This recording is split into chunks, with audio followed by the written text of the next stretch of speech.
Good morning po.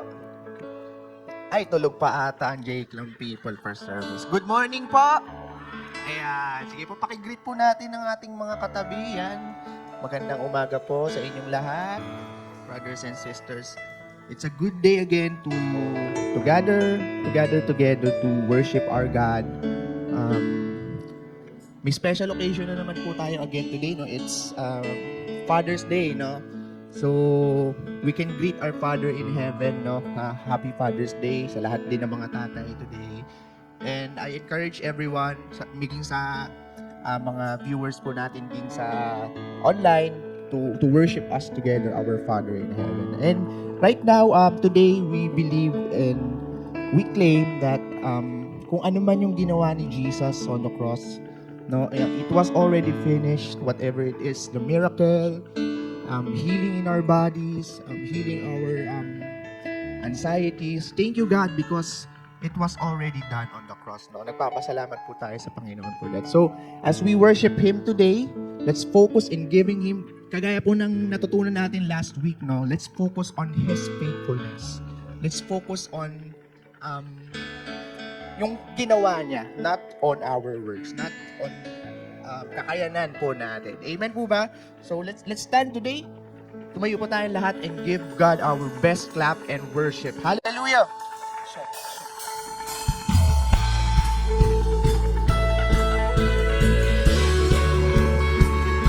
Thank you, Jesus.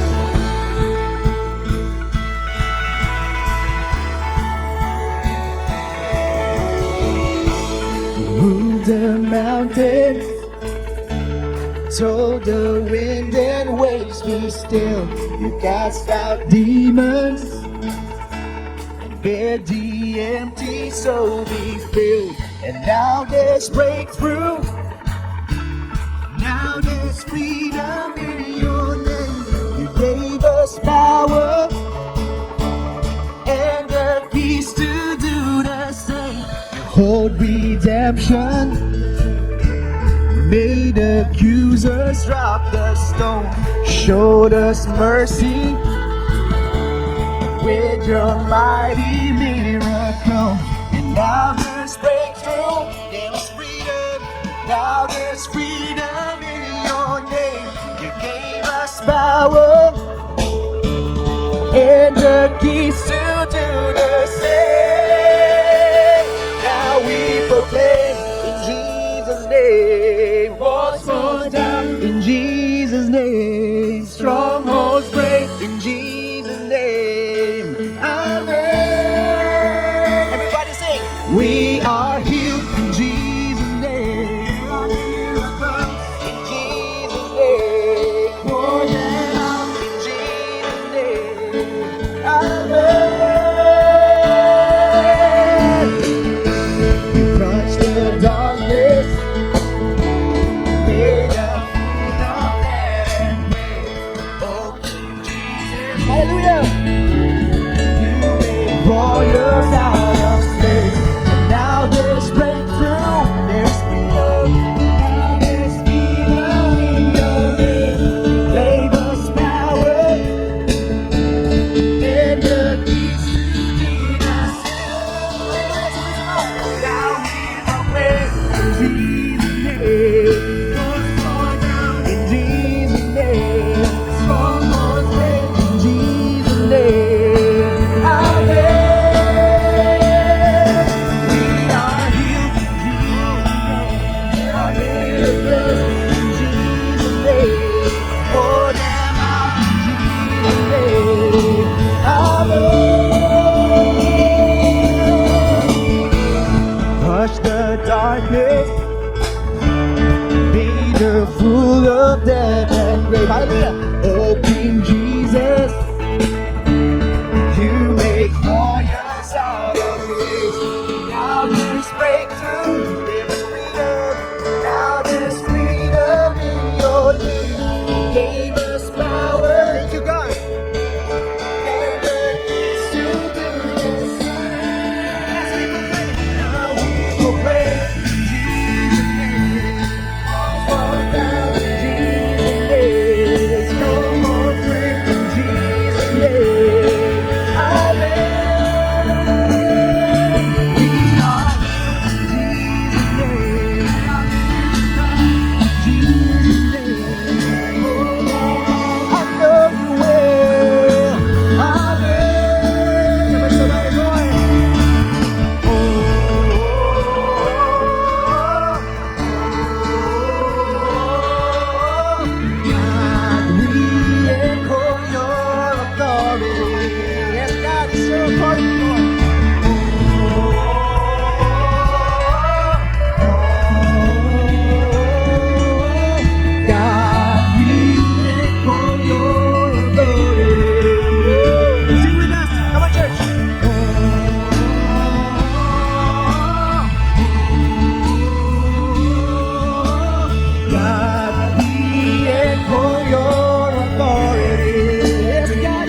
always make in Jesus' name. Amen. We are here in Jesus' name. I know you will.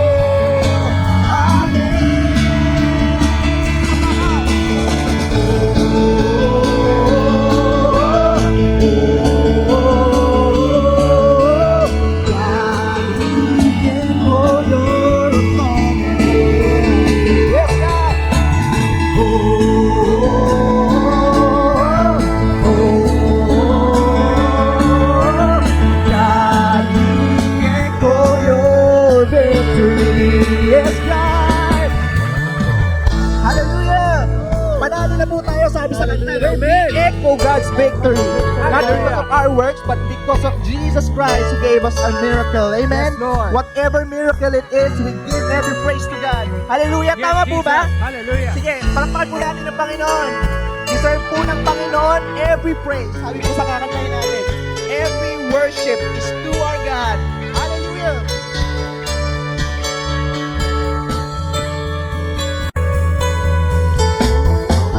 Every praise is to our God. Every word of worship with one accord. Every praise is to our God. Sing hallelujah.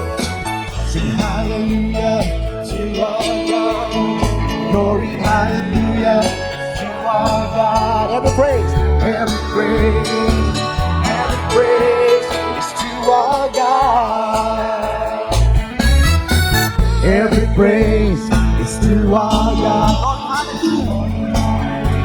It's to our God. Every praise is to our God. Sing hallelujah. Sing hallelujah to our God. Glory hallelujah is to our God. Every praise is to our God. God my Savior, God my healer, God my deliverer. Yes He is, yes He is. God my Savior, yes you are. God my healer, God my deliverer. Yes He is. Every praise is to our God. Yes, Lord. Word of worship with one accord. Every praise is to our God. Every praise is to our God. Every word of worship with one accord. Every praise is to our God. Come on, sing hallelujah. Sing hallelujah to our God. Glory hallelujah is to our God. Every praise is to our God. Let's sing to the Lord. God my Savior, God my healer, yes you are. God my deliverer, yes He is, yes He is. God my Savior, God my healer, God my deliverer, yes He is, yes He is. Say it to the Lord. Savior, yes you are. My healer. Amen. Yes, He is. Yes, He is. Yes, He is. God, my Savior. God, my healer. God, my deliverer. Yes, He is. Yes, He is. Every praise to our God. Every word of worship with one accord. every praise, every praise, sing every praise, every praise, every praise, every praise, every praise, every praise, every praise, every praise is to our God.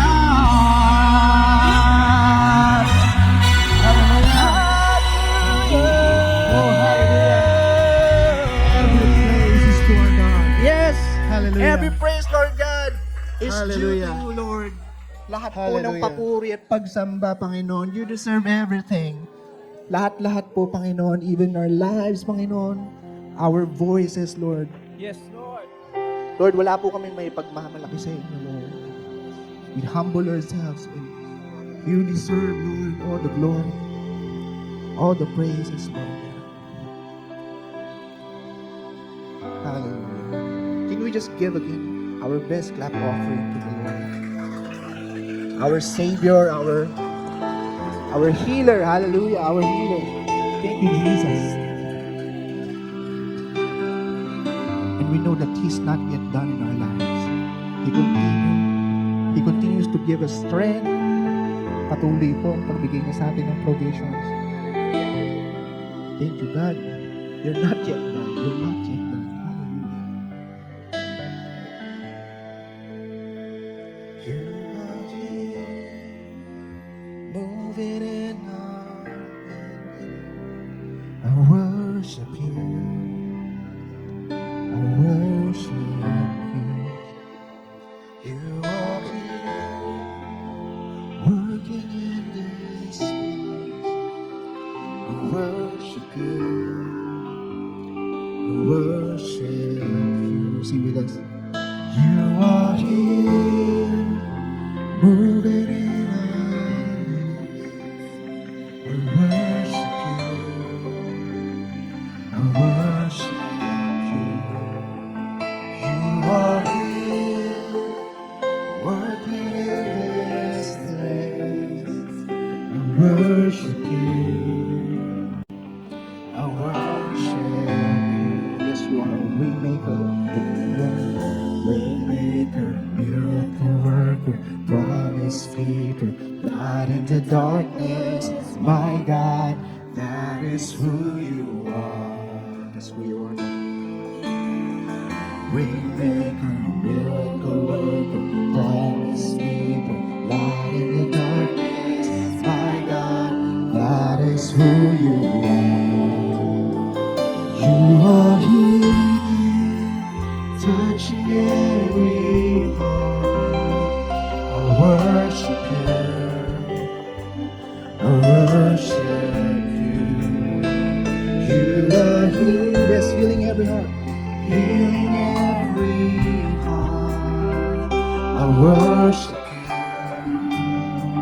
I worship you. Yes, you are here. You are here, turning lives around.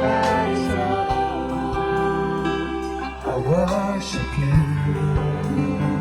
I worship you. You are here, bending every heart.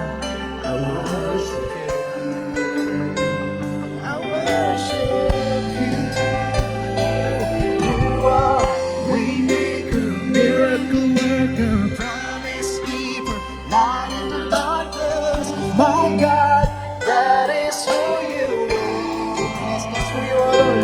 You are waymaker, miracle worker, promise keeper, light in the darkness. My God, that is who you are. Let's sing it to the Lord. You are waymaker, miracle worker, promise keeper, light in the darkness. My God, that is who you are. You are waymaker, miracle worker, promise keeper, light in the darkness. My God, that is who you are. Sing it to me. That is who you are. That is who you are. Yes, God. That is who you are. Come on. That is who you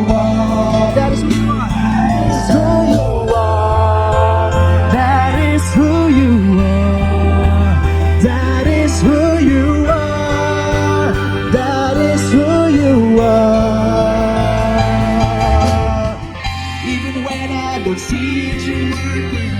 Even when I don't feel it, you're working. You never stop working. You never stop working. Even when I don't see it, you're working. Even when I don't feel it, you're working. You never stop working. Yes, God, you never stop working. Even when I don't see it, you're working. Even when I don't feel it, you're working. You never stop working. You never stop working. Even when I don't see it, you're working. Even when I don't feel it, you're working. You never stop working. You never stop working. Even when I don't see it, you're working. Even when I don't feel it, you're working. You never stop working. You never stop working. Waymakers, miracles, promise keeper, light in the darkness. My God, that is who you are. Sing with us. You are waymaker, miracle maker, promise keeper, light in the darkness. My God, that is who you are. That is who you are. That is who you are. That is who you are. That is who you are. That is who you are. That is who you are. That is who you are. That is who you are.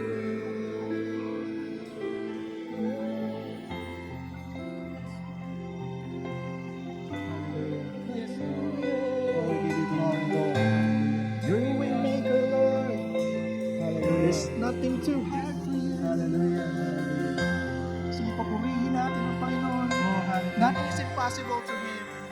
In Jesus' name. In the name of Jesus. Hallelujah. Because His name, your name is the highest. It's the greatest. Your name stands above them all thrones and dominions, all powers and positions. Your name stands above them all. Your name is the highest. Your name is the greatest.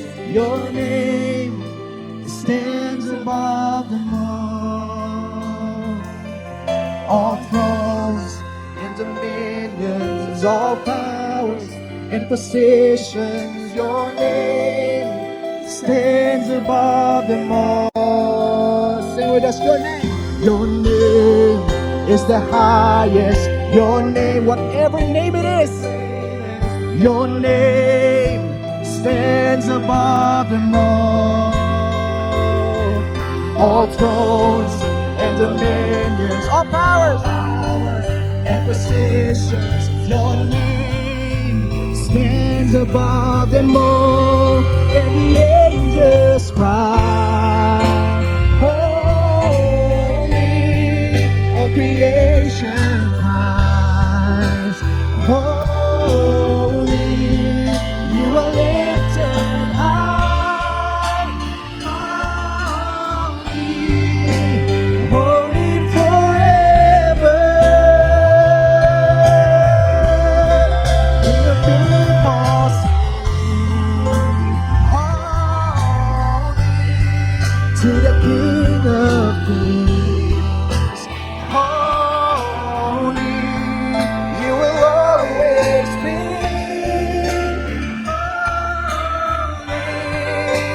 Holy forever.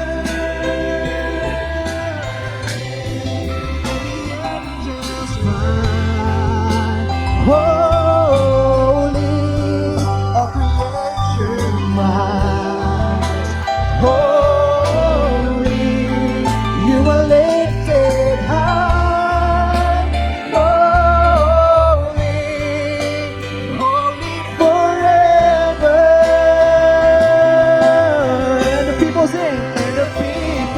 sing holy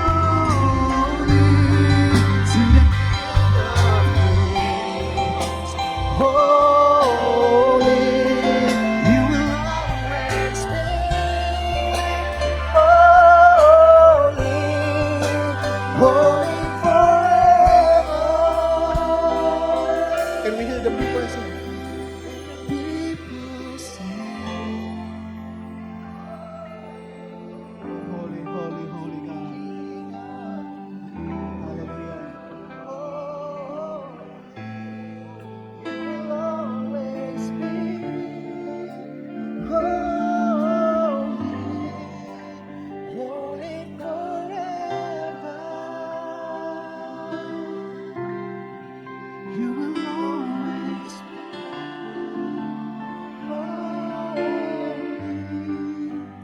holy forever.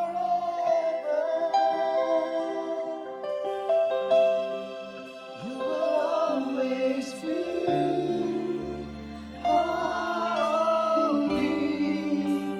holy forever.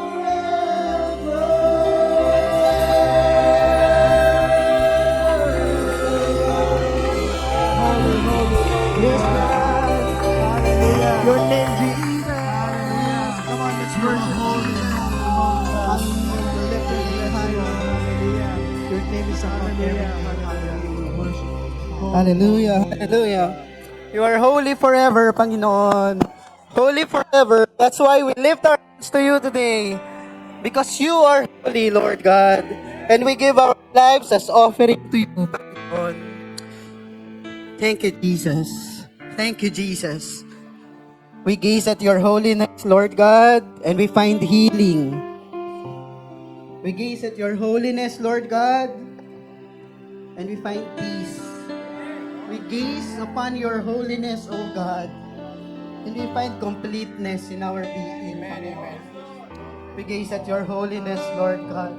We find salvation. We find your love. We are satisfied, Lord. We are satisfied. Thank you, Jesus. Thank you, Jesus, kasi hindi mo pinagdamot yung pag-ibig mo sa amin. Na kahit banal ka, Panginoon, ibinaba mo ang iyong anak na si Jesus. Pinahal kami, tinanggap kami, pinatawad kami, at ngayon po, we can now call you Father. Pwede ka naming tawagin, Ama. Salamat, Panginoon. Salamat. At sa araw na ito, Panginoon, hayaan po ninyo na purihin ka namin, aming Ama. Hayaan po ninyo na pasalamatan ka namin, aming Ama. Salamat, O Panginoon. Pupurihin ka namin, sasambahin ka namin. Sa aming pananambahan, Panginoon, ngayong araw na ito, hayaan mo nga po tanggapin mo ang aming mga palakpak, ang aming mga papuri, ang aming pagbibigay, ang pakikinig ng iyong salita. Salamat po, Panginoon. At sa araw na ito, Panginoon, namin pong inilalagak sa inyo ang aming maalalahanin. Kung meron man po kung may mga karamdaman, kung meron man po, Panginoon, may kaguluhan sa isip, ikaw, Panginoon, ang kumatagpo sa aming lahat. Kagaya ng palagi mong ginagawa, Panginoon. Ikaw ang kumatagpo sa aming lahat. At sa kaguluhan, Panginoon, sa aming kapaligiran, maraming mga nagluluksa, Panginoon, dahil sa aksidente. Maraming mga nagluluksa, Panginoon, dahil may mga kakulangan. Maraming mga kalungkutan, Panginoon.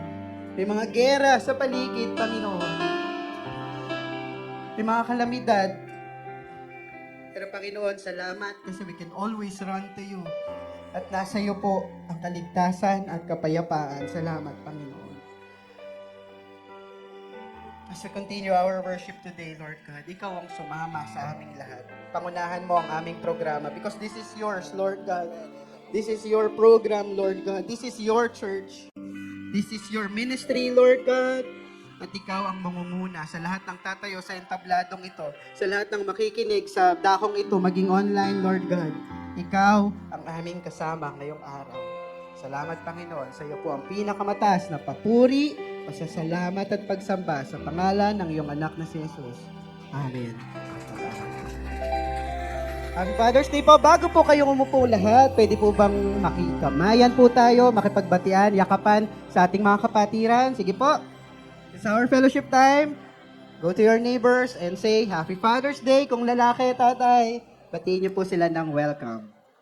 Welcome to Marikina Foursquare Gospel Church. We are the church that follows Christ and make followers of Christ. Welcome po natin ang lahat ng nandito sa sanctuary at maging lahat po ng nanonood sa ating online services. So, kung meron lang po tayong mga bisita ngayong araw, gusto lang po nating i-recognize para naman po makilala natin kung meron tayong mga visitors. Do we have visitors sa dakong ito? Taas lang po ng kamay, kaway-kaway. Meron po ba? Okay, dito po sa area na to, baka meron po tayong mga first-timers. Okay, mukhang same faces. Sa gitna po, baka meron tayong mga first-timers, mga visitors. Okay, I guess wala po ngayong araw. If this is your first time po sa ating mga online viewers, if this is your first time to join us via live stream, i-type nyo po dyan yung pangalan ninyo. Sabihin nyo, I am new here para ma-recognize po natin na may kasama pala tayo sa ating online services. Pero kung madalas na po kayong nanonood ng ating online service, nasaan man po kayong lugar, pwede nyo pong i-type ang pangalan ninyo at lahat ng mga kasama nyong nanonood para naman po na-recognize namin, meron pala tayong mga kasama sa ating mga online services. Okay po, dako po tayo sa ating mga announcements. Pero bago po yan, kung meron po kayong dalang mga cellphone sa inyo ngayon, kasama nyo yung mga cellphones ninyo, pwede po ba silent nyo po muna ang inyong mga cellphones. Kung sakaling may mga kailangan po talaga yung tanggapin na tawag, pwede po tayong mag-exit saglit lang para po hindi naman mamimiss yung tawag na yon. Pero hanggat maaari, paki-silent po ang ating mga cellphone. Is just for 2 hours lang naman. So let's give our attention, full attention to the Lord today. Okay po? Okay, let's go to our announcements. Para po sa ating mga UFM, UFW at ating mga youth po, tuloy-tuloy po ang ating gawain after this first service, ang ating tea time for adult women, kapihan para sa ating mga adult men, at brukada po para sa ating mga kabataan. So, bago po tayo mag-celebrate later ng ating mga Father's Day celebration, mag-fellowship muna tayo with other adult women at saka sa ating mga kapwa youth mamaya sa ibaba. Okay. Sa Wednesday po, meron po tayong online prayer cell. So 6:30 po yan via Facebook live stream po. So kapag na-post na po natin ang ating online live stream natin ng OPC, pwede nyo pong i-share ang OPC na ito sa inyong mga newsfeed, sa inyong mga GCs, para marami po tayong kasamang makapanood at makasama sa pananalangin kahit virtual. So online prayer cell on Wednesday. And R&R Saturday. Yan. So, menu po ito ng Saturday para mas maraming makasama. Sa June 21 na po ito, this Saturday, 6 to 9 p.m. at Kohi, Curabo. Yan. So, if you have questions po, pakipag-ugnayan na lang po sa ating mga FSY. Tutulungan po nila kayo. Especially kay Kuya Nats at kay Kuya Lester. So, ito po, mahalagang paalala, June 18 to 19, Wednesday to Thursday, magkakaroon po ang J-Clam Christian School ng preschool trial experience. So, gagawin po yan ng 9 a.m. to 11 a.m. Libre po ito. So, kung meron po kayong mga anak, apo, na pasok po sa age ng preschool, pwede po ninyong dalhin dito sa J-Clam CS para medyo maka-experience naman po na, kumbaga, itry yung preschool. Yan. So, i-reserve nyo po yung slot niyo kasi limited lang po yung slots nito. So, may link po dyan, bit.ly/jclamcs trial 2025. Again, libre po ito. Pwede nyo rin pong i-recommend kung meron po kayong mga kakilala. Kung meron po kayong mga kapitbahay na may mga anak o apo na preschooler, pwede nyo pong i-recommend ito para naman promote po natin ang sarili nating school. So, tulong po natin yan sa ating school. Yung page po nila, pwede nyo pong i-share yung kanilang mga announcements, kasama na po itong preschool trial experience. Mas maraming enrollees ang J-Clam CS, mas maganda para sa atin. If you have any more questions, if you have any inquiries po regarding J-Clam CS, pakipag-ugnayan lang po kay Teacher Ayut at sa ating mga preschool teachers. Okay. Next po, attendance via QR is back. So, kung meron na po kayong mga QR codes, dalhin nyo lang po yun para mas madali po. Para mas madali tayo, hindi na tayo magsusunod sa ibaba, i-scan na lang po. Pero kung wala pa po kayong QR code, pwede po kayong mag-message sa ating MFGC Facebook page para matulungan po kayo at mabigyan po kayo ng QR code. Okay? So, another announcement po, sa Saturday na po ang simula nito. Yan, balik po ng pagbubukas ang FBC Extension. So, mayroon po tayong dalawang subjects na bubuksan ngayong hindi ko alam kung summer ba to, first ano eh. Pero mula ngayong June 21, for 9 meetings lang. Pansinin po, 9 meetings lang. FBC Extension, Saturdays po ay hermeneutics. Kung gusto nyo pong mag-aral, paano ba mag-aral ng Biblia? Paano ba mag-interpret ng Bible? Kung gusto nyo pong kung gusto nyo pong matulungan para mas maintindihan, para mas madaling mag-aral ng Bible, hermeneutics class po, every Saturday. At Sundays naman po, after ng second service, homiletics class. Ang homiletics naman po, paano ba mas madaling mag-deliver ng message. About preaching naman po ito. Pero hindi po ibig sabihin na kukunin niyo po itong dalawang subjects na to, magpapastor po kayo. Ito po ay malaking tulong lang po kung gusto niyo pong mas ma-enhance yung iyong pag-aaral ng Biblia. At lalo na po kung kayo po ay nagli-lead ng CC, kung kayo po ay nagli-lead ng Bible study sa mga offices ninyo, kung kayo po ay nabibigyan ng pagkakataon mag-preach dito sa harapan, mag-share, malaking bagay po ang mga subjects na ito. Hermeneutics and homiletics starting June 21, 22 onwards, every Saturday and Sunday. Magkano naman po yan? 1,500 po kung one subject lang at 2,000 pesos kung two subjects ang kukunin niyo. Murang-mura po yan. Wala pong ganyang sa ibang mga Bible schools. Dito lang po yan. Okay? Ang magiging teacher niyo po ay si Pastor Jeff Totanyes ng Lighthouse. So teacher po din natin siya sa FBC Main. At ang oras po ay every 1 o'clock ng hapon hanggang alas 5 lang po ito. So, 1 o'clock hanggang alas 5 for just 9 meetings. Okay, kung meron po kayong mga katanungan regarding FBC Extension, message nyo lang po ako or si Pastora Kay para ma-assist po kayo. And if you want to sponsor, kunyari meron po kayo, hindi ako makapag-aral pero gusto kong mag-bless ng churchmate na gustong mag-aral. Pwede nyo rin pong gawin yan. I-message nyo lang po ako or si Pastora Kay regarding that. Kung gusto nyo pong mag-sponsor ng ating mga students for Bible School. Yan lang po ang ating mga announcements. Ready po natin ang ating mga puso para sa ating pagbibigay. Sa inyo lahat, Happy Father's Day po sa lahat ng mga ama ng tahanan. Yan, sa ating pong pagbibigay, are we excited palagi po na magbigay sa Panginoon? And tanong ko po, sino po ang may sakit ngayon? Sakit sa bulsa po. Yan, minsan po nakakaranas po tayo ng mga kakulangan sa ating finances. But let's always hold dun sa promise ng Panginoon sa Philippians 4:19. Alam po natin yan. And my God will supply all our needs according to His riches in Christ Jesus. So minsan po parang, Lord, ang hirap magbigay kasi may sakit ako sa bulsa, may mga kakulangan ako. But let's have yung faith dito sa promise ng Panginoon na magbigay pa rin po tayo sa Kanya, maging faithful pa rin tayo, and hindi niya po tayo pagkukulangin. Amen po? So let's ready our tithes and offering. Itaas po natin ang ating mga envelope. And let's pray. Hallelujah, Lord. Heavenly Father, we thank you, Lord, kasi hindi ka po nagkukulang sa amin. Salamat po sa faithfulness mo sa aming mga financial, Lord. And we always, Lord, believe that you will meet all our needs, Panginoon, whether financial man ito or sa anumang aspeto na aming buhay. Salamat po, Lord, sa mga negosyo, mga trabaho, mga pinagkatiwala mo sa amin na source of income. Continue to bless this, O God. And Lord, ang bawat ibibigay namin ngayon ay magbigay mabangong samyo sa inyong harapan. Maraming salamat po, Panginoon, sa kabutihan mo sa bawat isa sa amin. And we glorify you, Lord, this morning through our giving. This we ask in Jesus' name.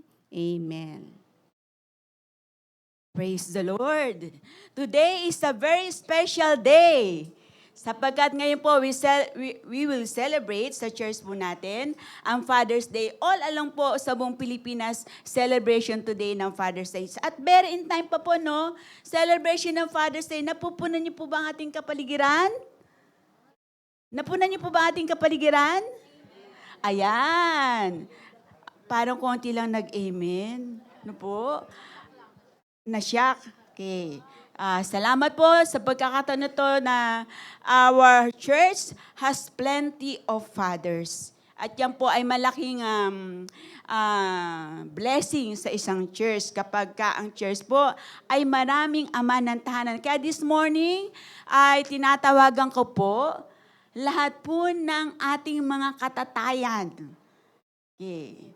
Mga katatayan po natin, whether you are a young father, lahat po ay nananyan po dito sa ating unahan. Sige po, unahin po natin yung nandito sa row na to. Okay. Lahat po ng fathers. Sige po. At yung mga, side dito. Okay, on this left side ko po, lahat po ng mga tatay po natin, punta po kayo sa unahan. Okay. Yan. We are so blessed to have these fathers in our church po. Yan po. Kung sa tahanan po, okay, tinatawag po na haligi ng tahanan, ang mga katatayan, I believe po sa church, sila rin po ay kalakasan din po ng church if we have lots and lots of fathers. At yung maging mga andiyan, father to be, no, next year, mas madadadagan po ang ating mga tatay. Ayan po. Ayan po. Okay. And while, kaya po, habang andito po sila sa unahan, Pastor Kay will have a special message for our fathers. Let's watch this video po. Good morning, good afternoon, good evening po sa lahat ng tatay. Salamat po sa Diyos na siya po ay nag-create ng mga tatay na tulad po ninyo. Salamat po sa Diyos dahil even if you come in all shapes and sizes, isa lang ho yung katotohanan na kayo ho ay dinisenyo ng Panginoon upang maging tatay at hindi po yun aksidente sa kanyang harapan.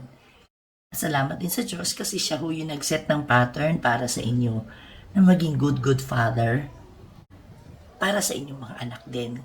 Kasi di ba po, yung Father ho so loved the world so much that He gave His Son, Jesus Christ, para ho sa ating lahat.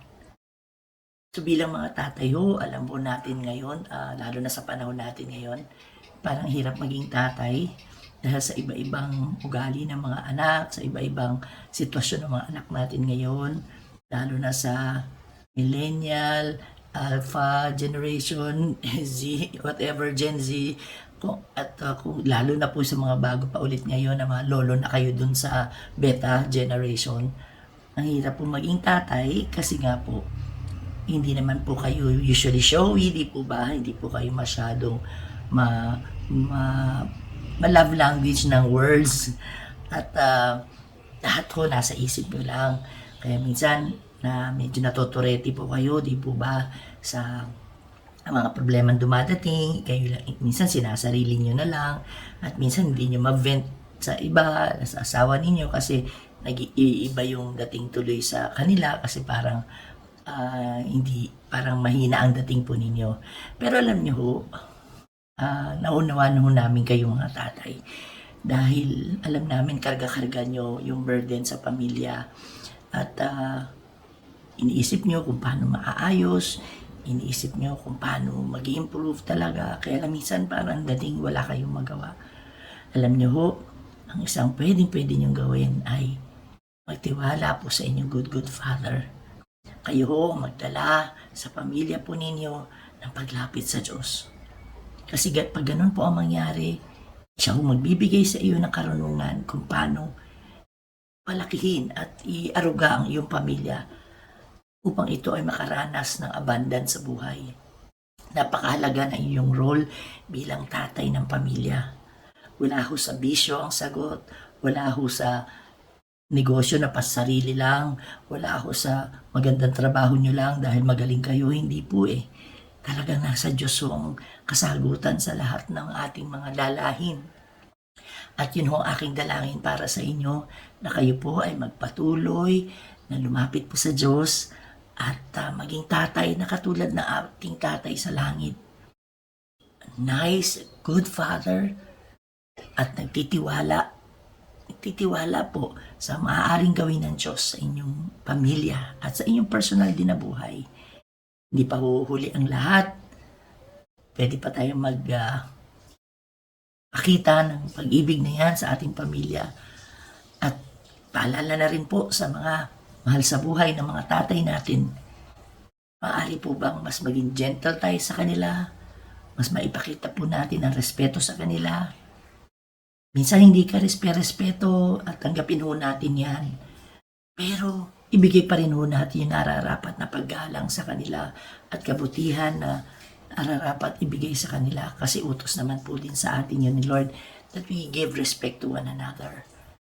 Kaya ngayong araw pong ito, Happy Father's Day po pa rin ha. At kung ano man ho yung token ng Marikina Foursquare Gospel Church sa inyo ay naway magamit po ninyo or ng inyong anak kung bibigay niyo sa anak po ninyo. Salamat po sa Panginoon sa inyong buhay and God bless you more. Jake Lam family loves you po ha. At sa mga darating pang mga tatayo ngayon palang first time dads at sa mga lolo na rin natin na nandyan. God bless po ulit ha. Praise the Lord. Ayan po. At this point po, ipag-pray po natin ang fathers this morning. At nirequest ko po na extend nyo po ang hands towards them.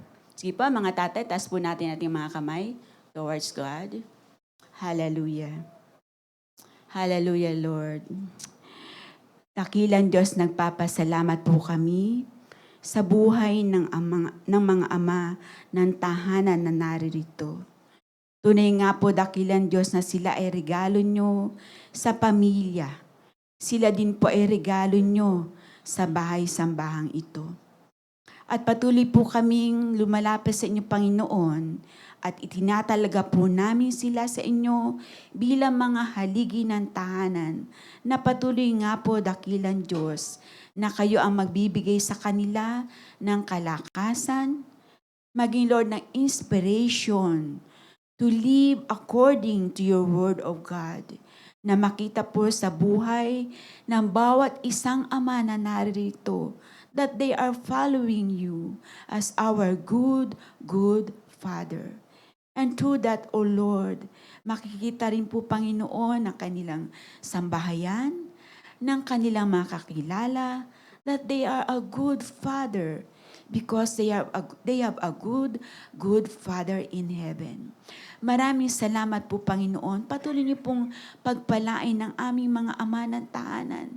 Whatever be their needs, Lord, hindi man nila ito sinasabi, dalangin po namin na patuloy nga na yayakapin niyo sila.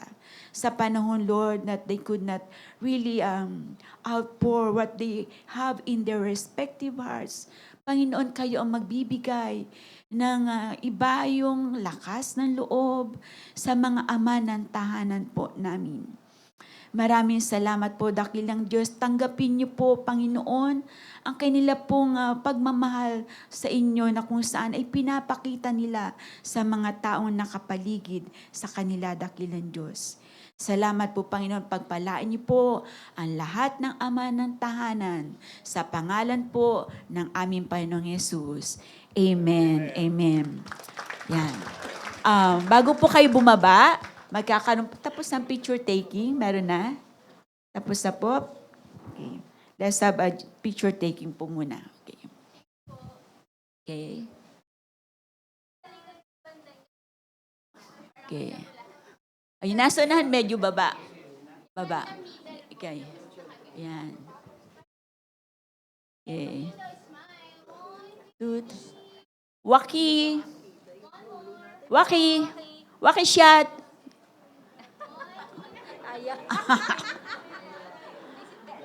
Serious lahat eh. Waki. One more, Waki.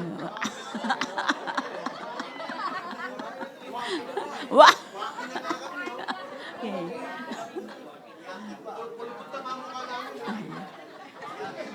Sige, left po tayo. Simpo natin. Happy Father's Day! Happy Father's Day!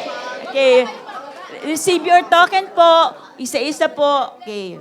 Receive your token. Okay. At tuloy po tayo habang kinukupuan tokens ng mga fathers. Let us all prepare our hearts as we listen to the Word of God na dadalhin po ng isang ama ng tahanan, Reverend Nolan Mayo. Hey, good morning, Jesus. Good morning, Jake Lam. Happy Father's Day po sa lahat ng mga tatay. At tunay nga, yung nabanggit ni Pastora kay mahirap po talagang maging haligi ng tahanan. Pero saludo po ako sa mga tatay na nandirito. Dahil kung nandito po ang inyong mga tatay, ibig sabihin, madali lang po nilang mahatak ang kanilang buong family para magkaroon po ng relasyon din sa Panginoon. Amen po ba? Pag tatay ang nandito, yung buong family, madali lang na madala po rito. Kaya saludo po tayo sa ating mga tatay at pagpalain po kayo ng ating Panginoon. Okay? Ang tanong, yan. Ano po ang favorite breakfast ni Jesus? Yan. Ano ang favorite breakfast ni Jesus? May sumasagot, prayer. Pagkain ba yun? Yan. Saging ba? Idaan po natin sa kwento. Hayaan po ninyong idaan natin ito sa kwento. Yan. Makalipas pong mabuhay muli ang Panginoon, resurrection, di po ba? Nabuhay muli ang Panginoon, nagstay pa siya dito for 40 days. At yung mga disciples po niya, nagbalik ulit sa pangingisda. Pagbalik nila sa pangingisda, ganun na naman ang buhay nila. Wala na naman silang huli. Wala na naman silang huli. Pero doon sa pampang, may sumisigaw. Sabi niya, ilagay nyo sa kabila, ihagis nyo sa kabila. So, wala silang huli, tinanggal nila yung net, inihagis sa kabila.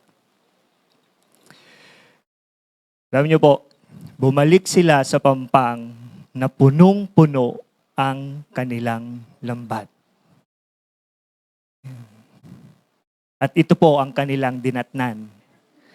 John 21:9, pakibasa po natin. Pagdating nila sa pampang, nakakita sila ng isdang iniihaw sa nagbabagang uling at ilang tinapay.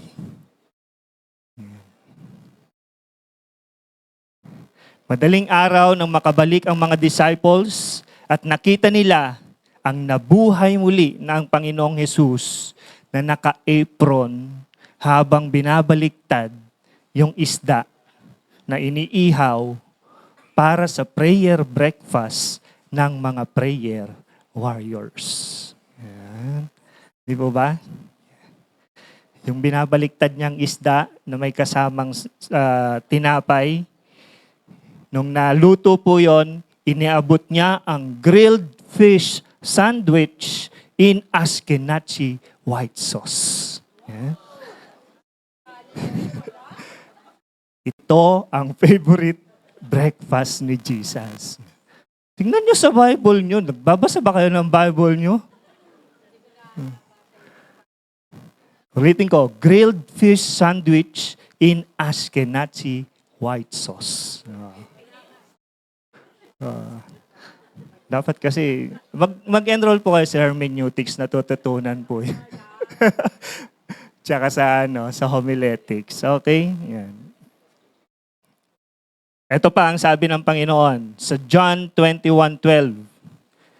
Hali kayo, kain tayo. Okay? So ano pong favorite breakfast ni Jesus? Grilled fish sandwich in Ashkenazi white sauce. Yan. I-google nyo na lang kung ano yan. Okay. Isa ba? Ang tanong. Gusto nyo ba? Ano ang nangyayari kapag kinakain pa rin ang pinagbabawal na pagkain? Pinagbawalan na kayo nito, kinakain nyo pa rin. Yan. Anong nangyayari? O, idaan ulit natin sa kwento. Ayan. May isang batang propeta ng Juda na isinugo ng Diyos para bigyan ng warning si King Jeroboam. Okay? Old Testament po. Pero binigyan muna niya ng instructions. Pero binigyan muna ni Lord ng instructions ang batang propeta. Ito po ang instruction niya sa unang hari 13:9. Ano po ang sabi dyan? Sa unang hari 13:9. Next slide po. Yan. Iniutos ni Lord sa akin, huwag kang kakain, iinom, o babalik sa dinaanan mo pag pauwi ka na. Yun po ang inutos. Huwag kang kakain, huwag kang iinom, at huwag mong balikan yung dinaanan mo. Okay? Sumunod nga ang nasabing propeta habang binigyan ng warning si King Jeroboam. Narinig ng isang matandang propeta kung gaano katapang ang batang propeta na ito sa harap ng hari. Kaya inimbitahan niya ang batang propeta. Ito po ang unang hari 13:15. Sabi niya, sumama ka sa aking umuwi at kumain. Sabi ng matandang propeta. Ano sabi po? Sumama ka sa aking umuwi at kumain. Ito yung sabi ng matandang propeta. Ngunit magalang na tumugon ang batang propeta na hindi pwede. Hindi pwede. Dahil sa utos ng Diyos sa kanya. Ano po yung utos? Huwag kakain, huwag iinom, at huwag dadaanan ulit yung kanyang dinaanan. Pero nag-insist ang matandang propeta sa kanyang alok at nagsinungaling ng ganito. Unang hari 13:18. May anghel na nagsabi sa akin na iniutos daw ni Lord na isama kitang umuwi para kumain at uminom. Yan. To cut the story short, sumama, kumain at uminom nga ang batang propeta. Habang kalagitnaan siya ng pagkain at pag-inom, naggalit ang Diyos sa batang propeta at sinabing hindi siya maililibing na kasama ang kanyang mga ancestors. Hindi siya maililibing na kasama ang kanyang mga ancestors. Ano pong ibig sabihin nun? Ito nga po, sa unang hari 13:24. Ito ang nangyari sa kanya. Nasa daan na ang propeta ng Juda nang may nakasalubong siyang leon at pinatay siya nito. Nakahandusay ang bangkay niya sa daan, nakatayo lang sa tabi niya ang donkey at ang leon. Yan. Sabihin niyo po sa inyong katabi, anong pinagbabawal sa inyo?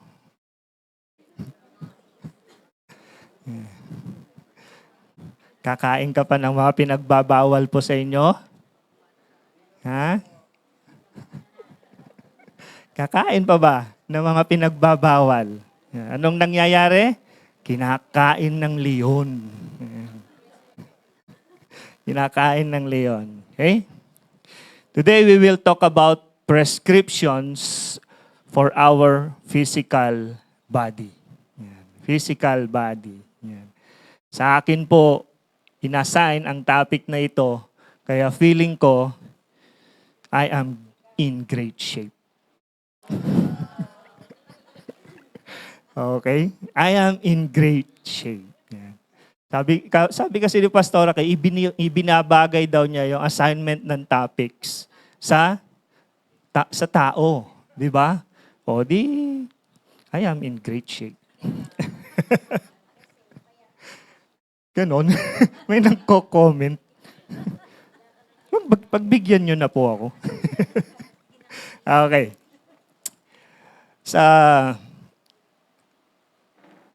Ito po, babala. Sabi nga ni Nats, hindi po kami eksperto pagdating po sa mga medical chenes, di ba? Pero kung gusto nyo po magpakonsulta, punta lang po kayo sa office. 8 to 4 ang pasok po, Monday to Friday. Yan. Marami pong mga eksperto sa baba, sa office po. Okay? Bigyan ko po kayo ng isang senaryo. Nung nagpa-pray po kami na nagsusuka si Pastora Glo, di ba? Tumataas yung VP. Yan. Ang dami pong IM sa baba. Ang daming IM, ang daming cardio, ang daming pinainom ng Ersiflora, pinainom ng Pocari, pinainom ng Gatorade, pinainom ng Amlodipine. Yan. Alam niyo ang findings? May findings pa sila. Oo. Baka buntis.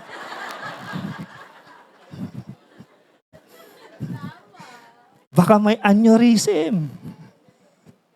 Di ba? So kung gusto niyo pong magpakonsulta, punta lang po kayo sa baba. Meron na pong diagnostic center sa baba po.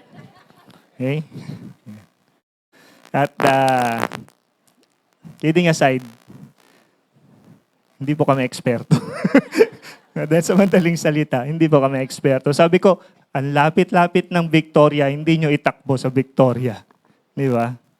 At praise God at gumaling naman po. Pero nyo ang findings ng church staff, aneurysm, buntis, amoebiasis lang pala yung sakit ni Pastor Aglo. Di ba? Okay. Tatayuin ko sana yung mga staff pero para makilala nyo. Okay. We've talked about prescriptions for our spiritual blindness and troubled minds sa mga nakaraang mga linggo. So now, ito ang ating pag-uusapan naman ngayon tungkol sa prescription ng ating katawan, kalakasan, kagalingan, kalusugan. It's about eating disorder. Yan. Tanungin nyo yung inyong katabi, saan tayo magla-lunch? Saan tayo magla-lunch? Yan. Ano po ba? Eating this. Kamusta po yung inyong pagkain? Yan. Kamusta po? Yan. Si Ate Presi po naka-6 na hipon kagabi. Yan, binilang ko. Yan. Tingnan po natin kung ano po ang katotohanan. Eating, kung ano po ang katotohanan, biblical truths patungkol po sa eating disorder. Okay? Hindi po medical yung ating pag-uusapan, pero biblical truths yung ating pag-uusapan po. But let me show you the biblical history and truth about eating principles and guidelines. Unang-una, Genesis 1:29. Ito po ay yung time ng Eden. Ang sarap ng buhay nung time ng Eden, di po ba? Ang sabi dyan, and God said, behold, I have given you every plant yielding seed that is on the face of all the earth, and every tree with seed in its fruit, you shall have them for food. Ano po yung pagkain nung Eden time? Plants, fruits, mga buto, seeds. Di po ba? Mani. Di po ba? Yan ang pagkain po. Nung Eden time. Yan yung iniutos po ni Lord. Ang sarap po ng buhay ni Adam and Eve. Dahil hindi po sila nagtatanim, pero may kinakain sila. Di po ba? Di sila napapagod, pero may pagkain po sila. Yan yung time ng Eden. Next. By the way, Adam and Eve were given dominion over creation. But this dominion was seen for stewardship. Para alagaan yung mga creations. Yun yung dominion na binigay sa kanila. Alagaan. Hindi po i-exploit or pagsamantalahan. Eating plants aligns with a caretaking role than consuming one. Hindi yung basta kain ka lang ng kain, kundi aalagaan mo yung mga ibinigay sa'yo. Okay? Stewardship. Next, anong nangyari? post-fall and post-flood diet. Next slide po. Post-fall and post-flood diet. Every moving thing that lives shall be food for you. Oh. Pag gumagalaw po yung katabi ninyo, tingnan nyo po ha. And as I gave you the green plants, I give you everything. Ano po? Sabi dyan, every moving thing that lives. Ano po yung pagkain nila? Lahat ng gumagalaw. Yan. Lahat ng gumagalaw. Yan. Kaya huwag kayong gagalaw. Baka makain po kayo. Okay? Now, the world is marked by fear and survival. Nagkaroon na po kasi ng ano, di ba? After the fall, nagkaroon na ng death, nagkaroon na ng suffering, nagkaroon na ng broken relationship. Yung time ng companion relationship mo sa mga animals, ngayon ay naging utilitarian relationship na. Kasama mo lang, ngayon, kailangan mo na siyang patayin para kainin. Ganun na ang nangyari after ng fall. Ganun na po yung mga ginagawa po nila. So, and then yung flood po natin, nasira tuloy yung ecology natin, yung sistema. Nung flood, kung naniniwala po kayo, buong mundo yan, ibig sabihin, nasira yung mga puno. Nasira yung mga pananim. Tama po ba? So anong kakainin nila kung sira yung mga yon? Ang iniutos, plants, sira nga. Trees, sira, natumba. Fruits, asan pa ang fruits nung time na yan? So, nangyari, ano po ang pwedeng kainin na? Isda. Yan. Karne. Pwede na pong kainin. Amen po? Yan. Tanungin niyo po inyong katabi, anong ulam niyo mamaya? Next. Mosaic dietary laws. Mosaic dietary laws. Yan.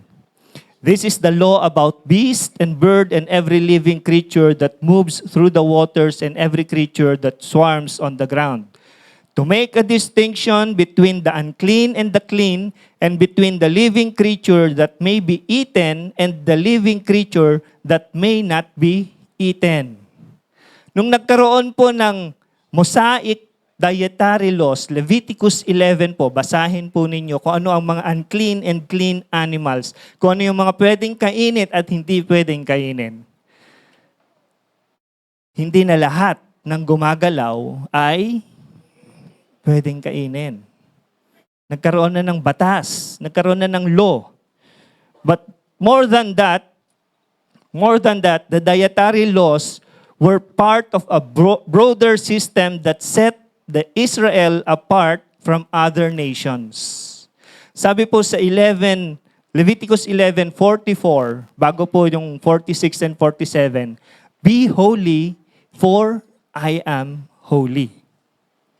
Kung ang buong mundo kinakain na ang lahat ng mga gumagalaw, pagdating po sa Israel, nagkaroon ng batas na huwag niyong kainin ang mga ganito. Ito lang ang pwede niyong kainin.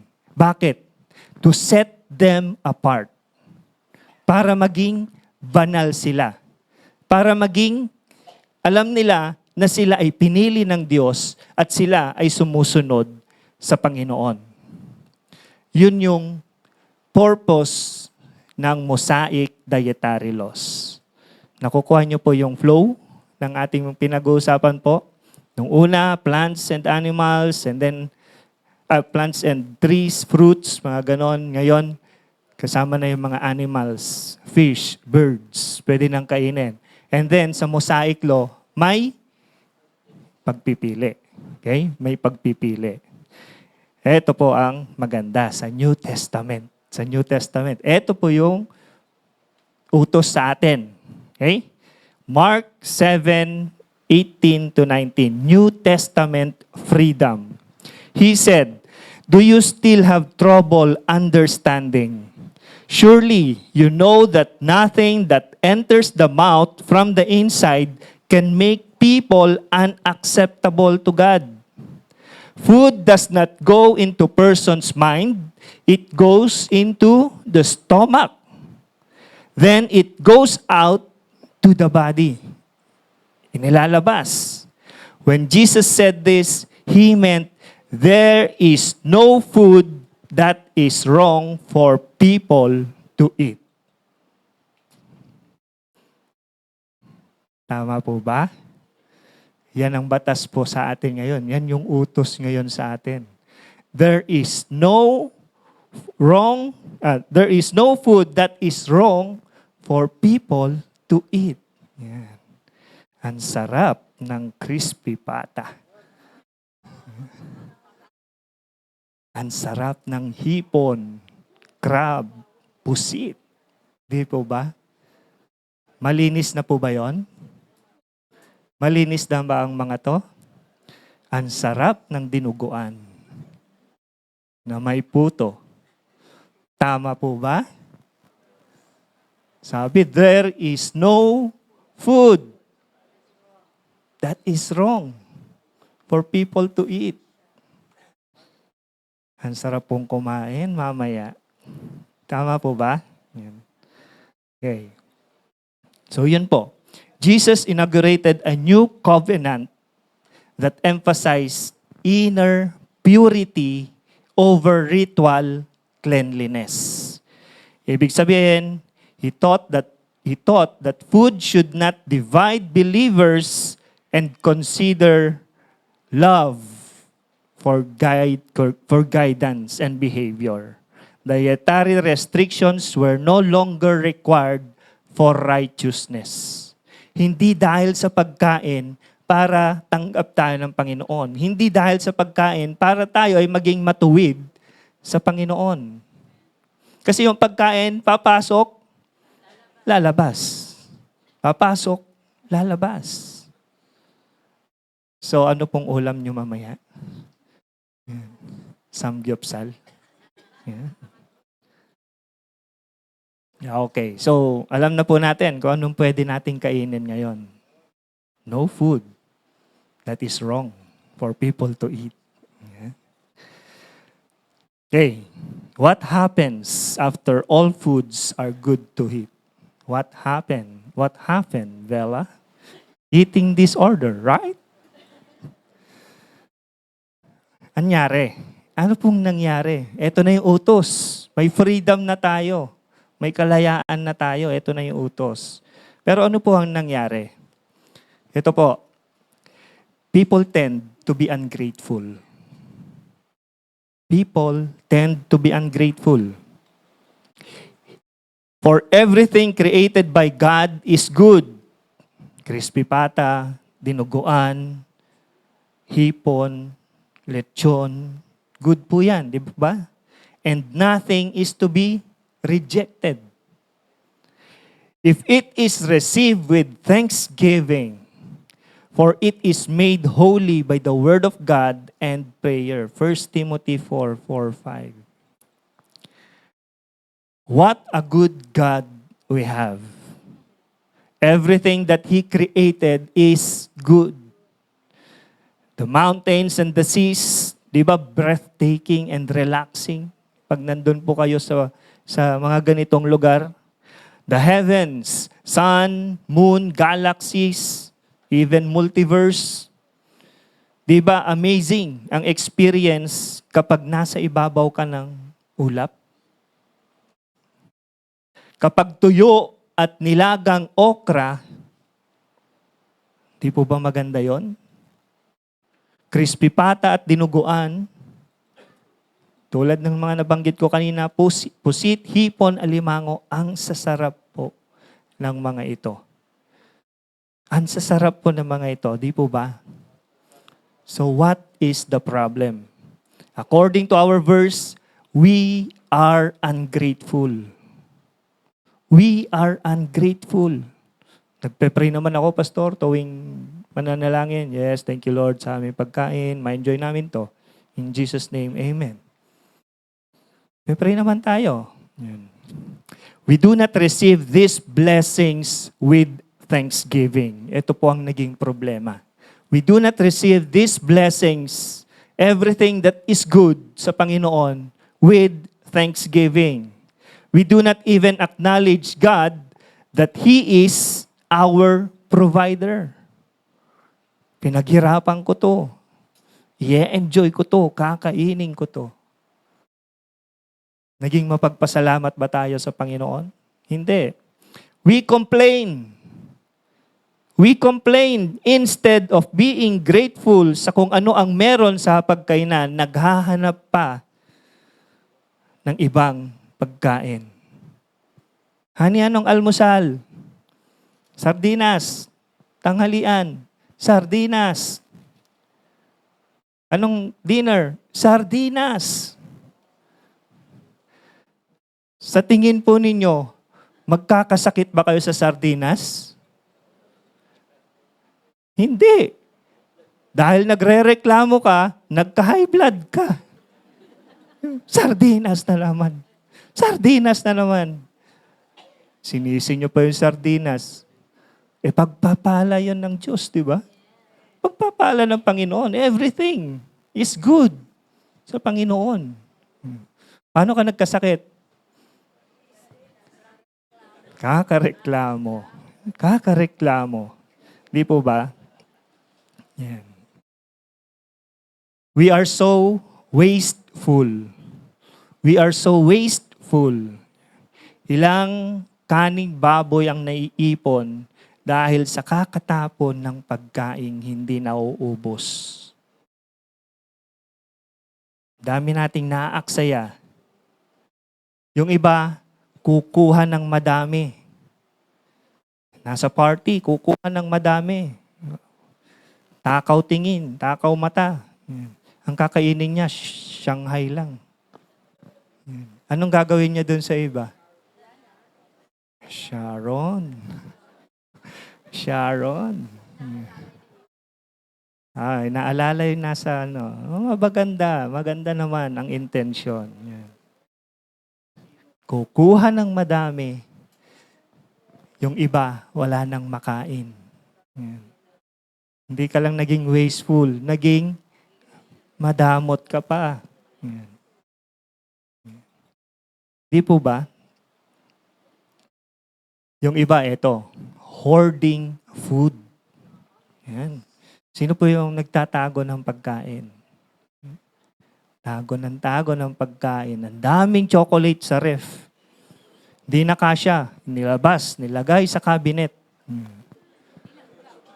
Nilanggam. Na-expired. Hoarding food. Naging mapagpasalamat po ba tayo sa Panginoon? Ito pa ang masakit. Ignoring the hungry. Ang dami mong pagkain. Yung katabi mo walang makain. Hindi mo man lang maalokan. Di po ba? Hindi mo man lang maalok. Yan. Ibibigay mo lang kapag ilang araw na yan sa ref mo. Ilang buwan na yan sa ref mo. Ilang taon na yan sa ref mo. Di po ba? Yan. Ganun po ba tayo? O ako lang. Sarili ko yata ito sinasabihan ko. Okay. Yan. These practices show our lack of appreciation for God's blessings. Okay? Hindi po tayo grateful. Ungrateful tayo. Ungrateful po tayo. Next symptom. People choose to take no pleasure. People choose to take no pleasure. Sabi po dyan sa Ecclesiastes 9:7, go eat your bread with joy. Kaya pagkakain po kayo, lagi niyong tawagin si Ate Joy.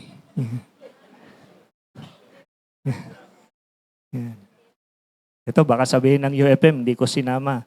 And drink your wine with a merry heart. Mamaya, usap tayo. For God has already approved what you do. For God has already approved what you do. What is the New Testament freedom? Jesus means that there is no food that is wrong for people to eat. Di po ba?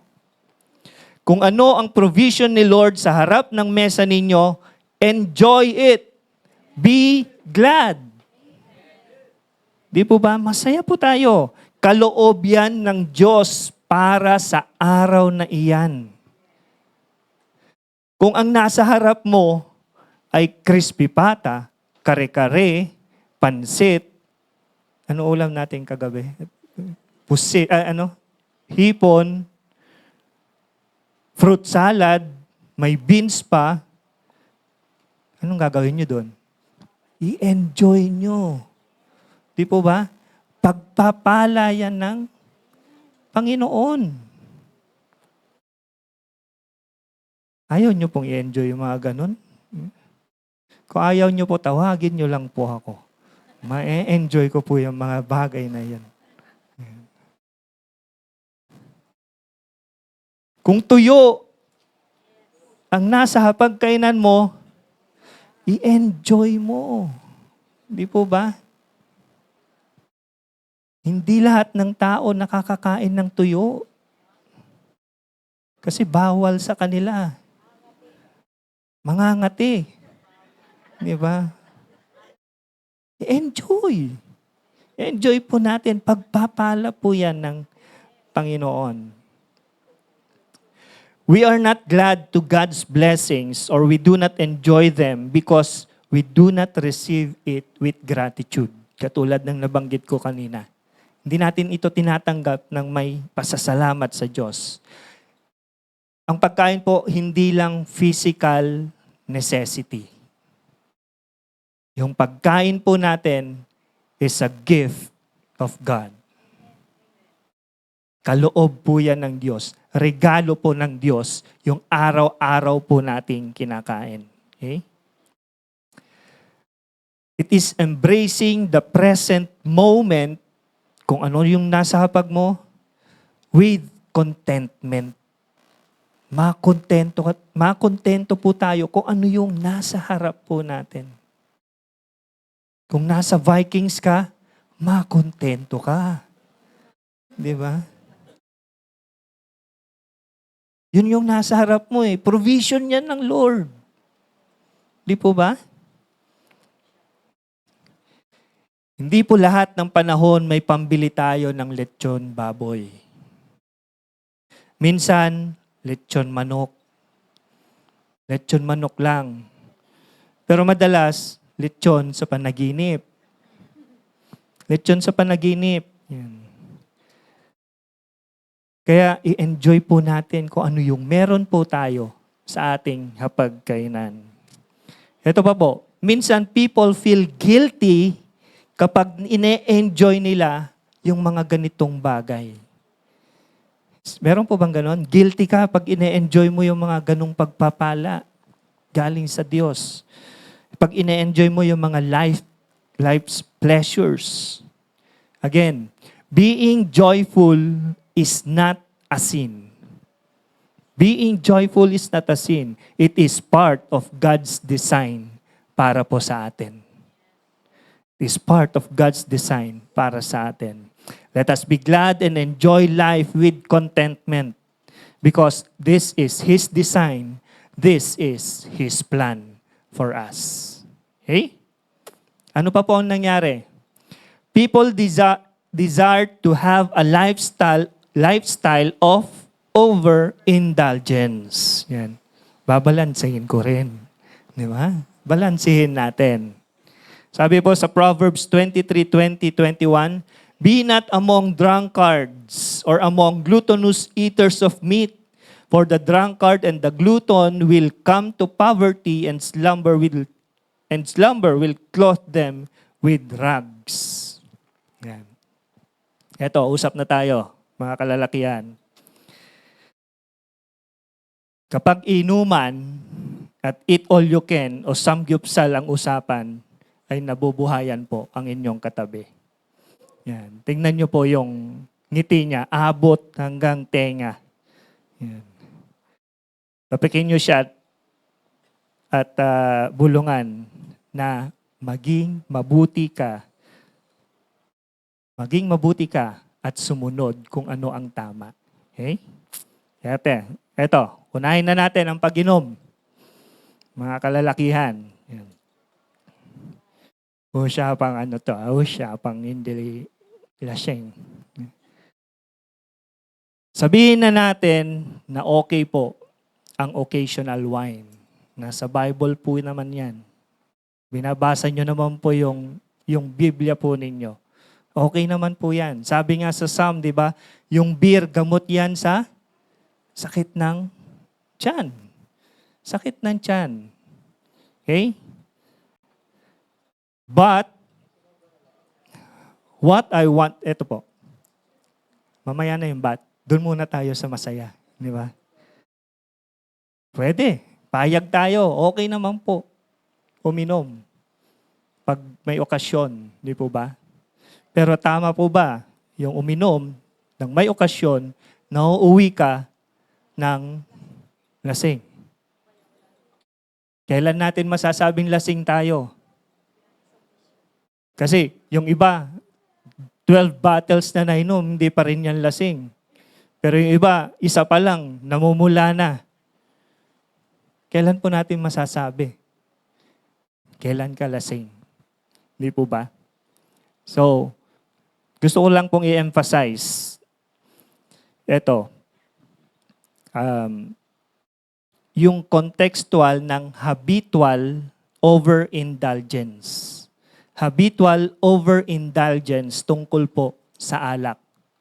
Lahat na lang ng gawa mo, inom. Lahat na lang ng iniisip mo, saan ako iinom. Lahat na lang ng bukang bibig mo, pangalan ng alak. Wala ka ng self-control. Kapag wala ka ng self-control, you experience poor decisions. Kaya ang dami pong nadidisgrasya sa daan. Yung motor, namatay yung sakay. Bakit? Lasing. Lasing.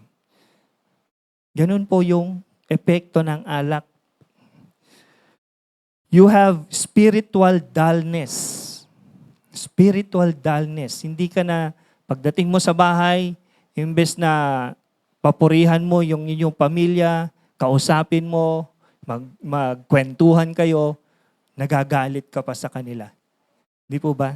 Ganito yung mga nangyayari kapag overindulge po tayo sa alak. Hindi yan tama. Sabihin niyo po sa inyong katabi. Ang buhay po natin ay hindi para sa pleasure. Ang buhay po natin ay para sa purpose. Hindi sa pleasure, para sa purpose. Ano yung purpose mo? Ano ba ang purpose mo? Ano ba ang layunin ng buhay mo? Okay? Ano ba ang layunin nito? Ngayon, eat all you can naman ang ating pag-uusapan. Eat all you can, anli, samgyupsal. Yan. Gluttony means excessive eating. Okay? Excessive eating, going beyond yung normal na kinakain mo. Lalo na kung obsessive ka pa. Lagi-lagi itong ginagawa mo. So, hindi rin po tama yung mga ganitong gawain. Okay? Pag nag-Vikings ka, tuwing birthday mo dahil libre ka, okay naman po yan. Okay? Pero kung araw-araw, birthday mo, parang hindi naman po tama yon. Hindi po ba?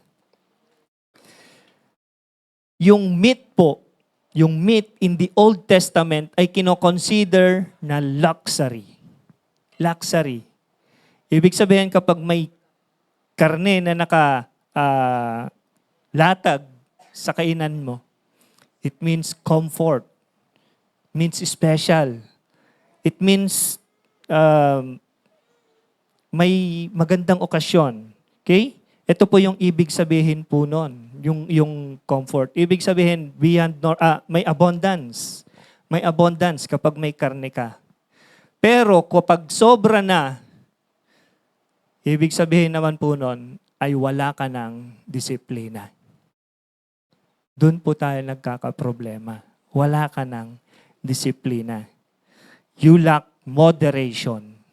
Hindi rin po yan tama. Okay? So, pwede po bang mag-samgyup mamaya? Let us live wisely, avoid habits that can damage our physical well-being. Okay? Live wisely. Live wisely. Okay? Bakit po nangyari ito? What could be the causes of eating disorders? Anong nangyari? Bakit ganito po yung ginagawa ng tao? Binigyan tayo ng freedom. Kainin nyo kung anong gusto ninyo. Nung nabigyan tayo ng freedom, hindi naman tayo naging grateful. Hindi naman natin ine-enjoy yung pagkain. Wala naman tayong disiplina sa pagkain. Bakit? Because of idolatry. Okay?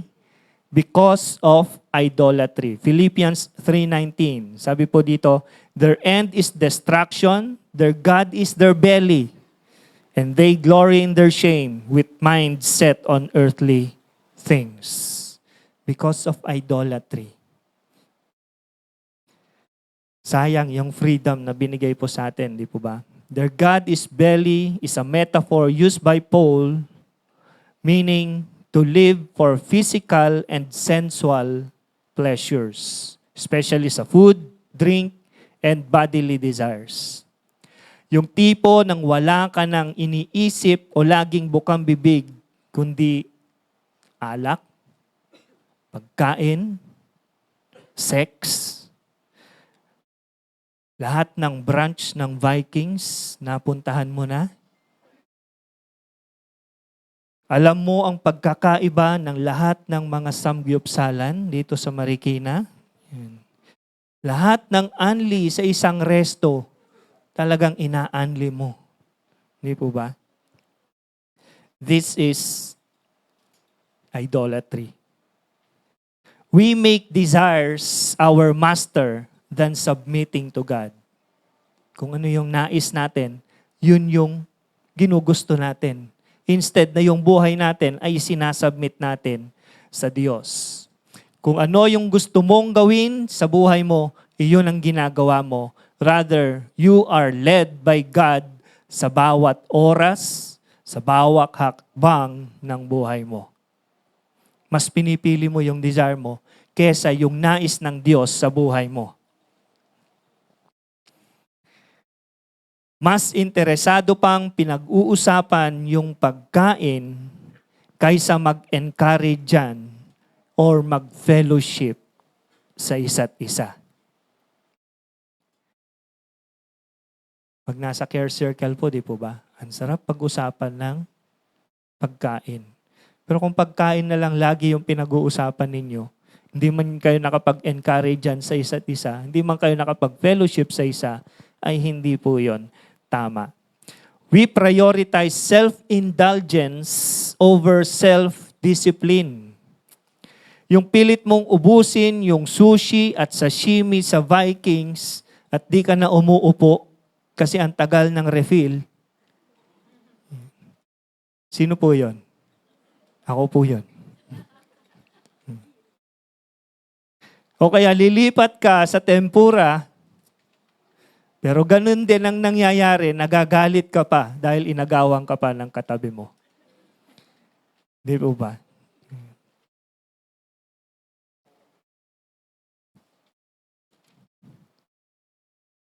Sabihin mo sa sarili mo, kalma ka lang. Kalma ka lang sa mga ganyang bagay. Another thing, we worship our appetites, not just for food, but for comfort, for status, for gratification. Yan. Ayaw natin ang mahirapan or discomfort sa ating buhay. At nais natin ay easy-peasy lagi. Madali lang.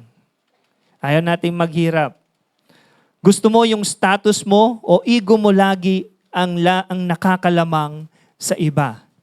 Dapat mas malaki yung biceps ko. Mas malaki yung katawan ko.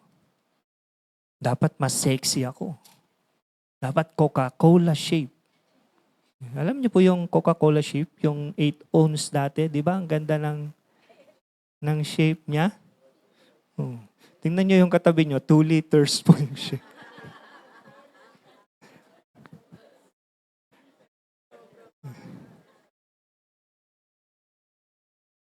Minsan po ganun po tayo, di po ba? Gusto natin maayos yung katawan natin, sexy tayo, o kaya macho tayo.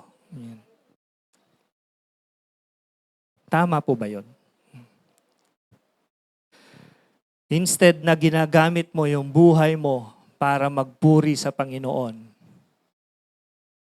dito nga hindi ka makapagtaas ng kamay para magpuri sa Panginoon. Pagdating sa gym, taas ka ng taas ng... Di ba? Sa Zumba ng mga kababaihan natin, bigay na bigay. Pagdating dito, nakatayo lang. Hindi po ikaw yun, Nay.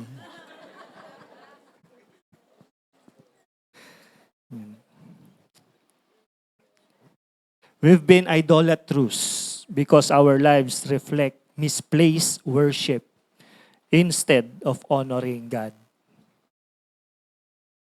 Imbes na purihin natin ang Diyos na nagpo-provide sa lahat ng mga pangangailangan natin, instead na purihin natin ang Diyos na nagbibigay ng peace, nagdedirect ng ating path, inilalayo tayo sa anumang harm.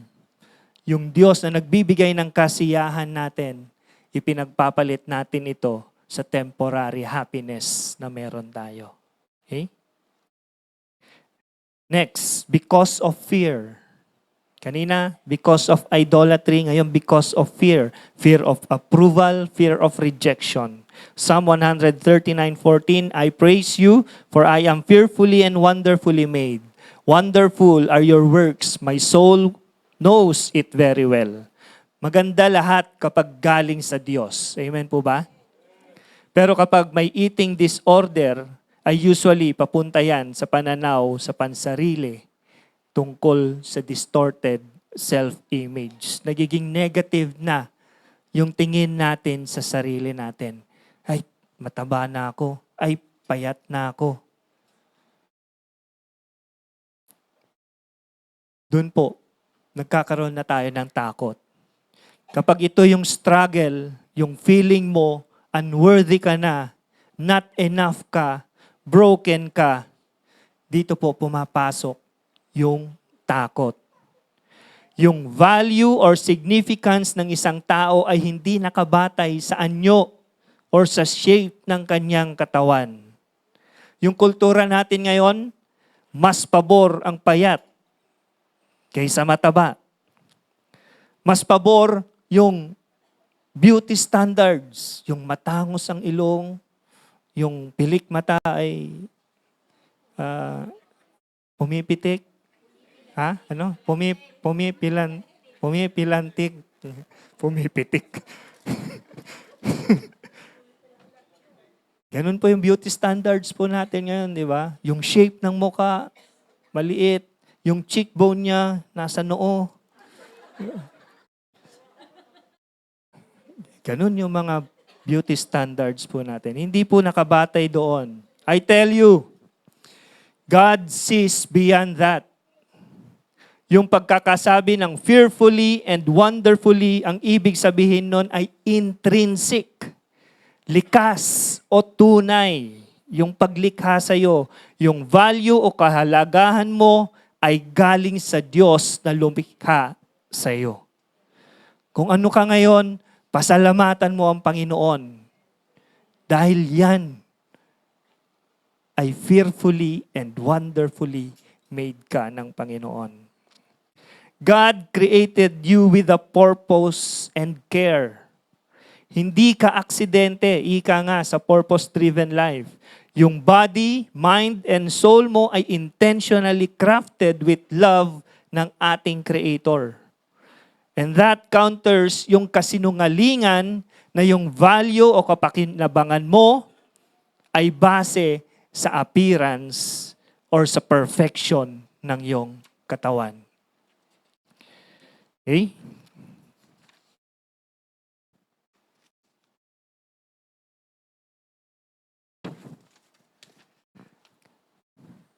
God cares about our wholeness. Kung yung eating disorders natin affected ang physical, mental, emotional, or even yung spiritual health natin, God's design for us is not to be bondage sa mga harmful patterns of this world. But He wants to give us joy. He wants to give us peace. He wants to give us freedom. Yun yung wholeness. Yung buhay mo, hindi nakabase kung ano yung appearance mo, kung ano yung katawan mo. Nakabase ka sa wholeness kapag ikaw ay may kapayapaan sa buhay. Despite sa mga problema na meron ka. May kasiyahan ka sa buhay kahit ang daming problema dumarating sa iyo. Yun yung wholeness. Yun yung gusto ng Diyos sa atin. Another thing is that healing begins with acknowledging your identity. Yung sarili ko, ang katawan ko, created by God. I am created with a purpose. Dapat alam natin, anak ako ng Diyos. Alam natin yung identity natin. You have to recognize that your body is God's own masterpiece. That is why you have to treat yourself with respect and not punishment. Alagaan mo ang sarili mo. Hindi yung pahihirapan mo. Hindi ka kakain ng ganito. Hindi ka kakain ng ganyan. Diet ka ng diet.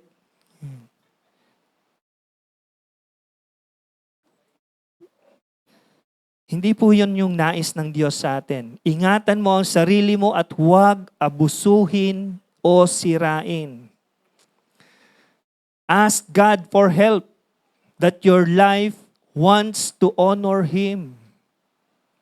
Patulong ka sa Panginoon. Lord, gusto kong bigyan ka ng kalwalhatian. Ayusin mo ang katawan ko. Yung Diyos na nag-create sa'yo, yung Diyos na nagmahal sa'yo, yung Diyos na nagbibigay kagalingan sa'yo. Okay? Because of idolatry, because of fear ng rejection, fear ng approval, dun po tayo nagka-problema. Okay? So, rebuilder's prescriptions. Prescription na po tayo. Yan. The body's sacredness and value. The body's sacredness and value. 1 Corinthians 6:19-20. Or do you not know that your body is a temple of the Holy Spirit within you, whom you have from God? You are not your own, for you were bought with a price. So glorify God in your body. We need to accept and acknowledge our spiritual identity, that our body is the temple of the Holy Spirit. With this, nangangahulugan kung gaano tayo ka-valuable sa Diyos, kung gaano niya tayo kamahal. Kaya hindi na natin nanaisin pa maging distorted or out of shape ang ating katawan or self-image natin, bagkus patuloy po nating i-control kung ano po yung pwede po nating kainin. Okay? Tayo mismo ay nanaisin na maging responsible steward sa katawan na binigay ng Diyos. Kung kinakailangan ng kapahingahan, then mag-rest ka. Kailangang magpalakas ka, do exercise. Take your vitamins. At higit sa lahat, rerespetuhin mo ang iyong katawan. Hindi mo ito paparusahan through restrictions, tulad ng nabanggit ko kanina, or through binging, yung excess naman na pagkain, o walang humpay na pagkain. these are forms of harming this sacred vessel. Okay? Diet or yung excess, parehas po yan. Pinapahirapan po natin yung sarili po natin.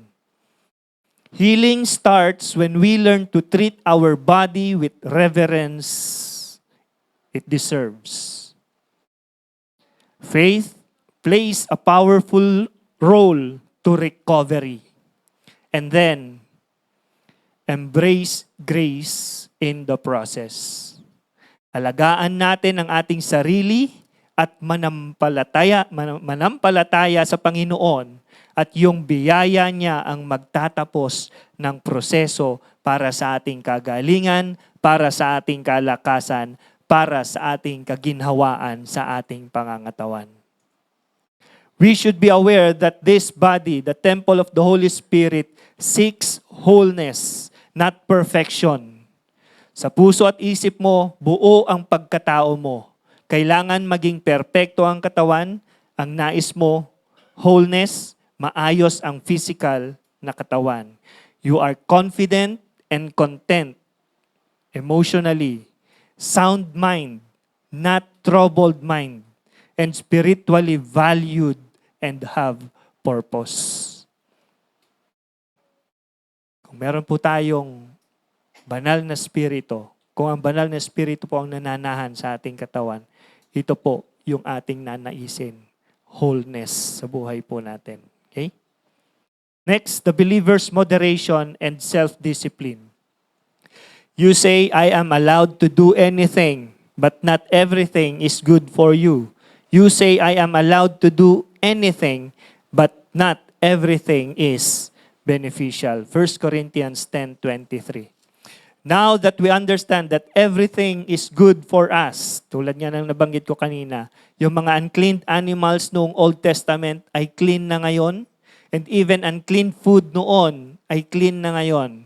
So therefore, we are not bound to legalistic rules. We are now free. Malaya na tayo, lalo na sa kung anong kakainin natin. Pero hindi ibig sabihin na you are allowed to do anything means everything is good for you. Hindi ibig sabihin ay beneficial din sa bawat isa sa atin. All our actions will not lead us to growth or healthy living. Consider the impact of your choices. I-consider mo yung magiging benefit ng actions natin. Unhealthy habits are not explicitly forbidden. Sa tingin ninyo, maganda ba yon? Malaya ka namang magyosi. Malaya ka namang magdrugs. Malaya ka namang lumamon. Pero sa tingin mo, maganda ba yon sa katawan mo? Kapag nagkasakit ka, perwisyo pa sa buong pamilya. Pwede namang magtrabaho ng magtrabaho, puyat ka kahapon, puyat ka ngayon. Kapag nanghina ang iyong katawan, nais mo ba yun? Another thing, we need to consider in making choices is to consider other people. Consider din natin yung katabi po natin. Especially yung kapwa believers po natin. Di dapat sila ma-stumble sa anuman ang gagawin po natin. Di dapat sila ma-confuse sa faith kung ano po yung kakainin natin. Their faith may weaken or confuse with their conscience, but importantly, baka mag-lead pa sa kanila sa kasalanan o mag-commit din ng unhealthy behaviors. Isipin mo din lagi, ang ginagawa mo ay hindi ma-stumble ang katabi mo. Amen po? Last, God's restoration and hope. For I will restore health to you, and your wounds I will heal, declares the Lord. Isaiah, Jeremiah 30:17. The book of Jeremiah is about judgment. because of the continuous sinning of the people of Judah. Yung sins nila, idolatry, disobedience, sexual immorality, unfaithfulness, will cause them to exile to Babylon. Marahil tayo po, nangyari na ang nangyari, na nagkaroon tayo ng bisyo, hindi natin iningatan ng sarili natin, kumain tayo ng kumain. At ngayon, meron tayong dinaramdam, meron tayong mga sakit na iniinda. Ganun po ang nangyari. But this book in Jeremiah, ang sabi po dyan, but the same book also, hindi lang po judgment ang binigay, kundi it also gives hope, pag-asa. Eventually, God promised for recovery in political and social status, restoration sa spiritual nila, and even physical aspects will rebuild for the Israelites, His people. Nagkaroon ng judgment dahil sa kasalanan, pero nagbigay siya ng hope. Nagbigay siya ng hope. Sabi po doon, for I will restore health to you. And your wounds I will heal. Nangyari na po ang nangyari. Kain tayo ng kain ng matataba. Ngayon may sakit ka sa puso. Kinawawa mo yung sarili mo sa bisyo. Ngayon may problema ka sa katawan. This is for you. Suffering is not the end. Suffering is not the end.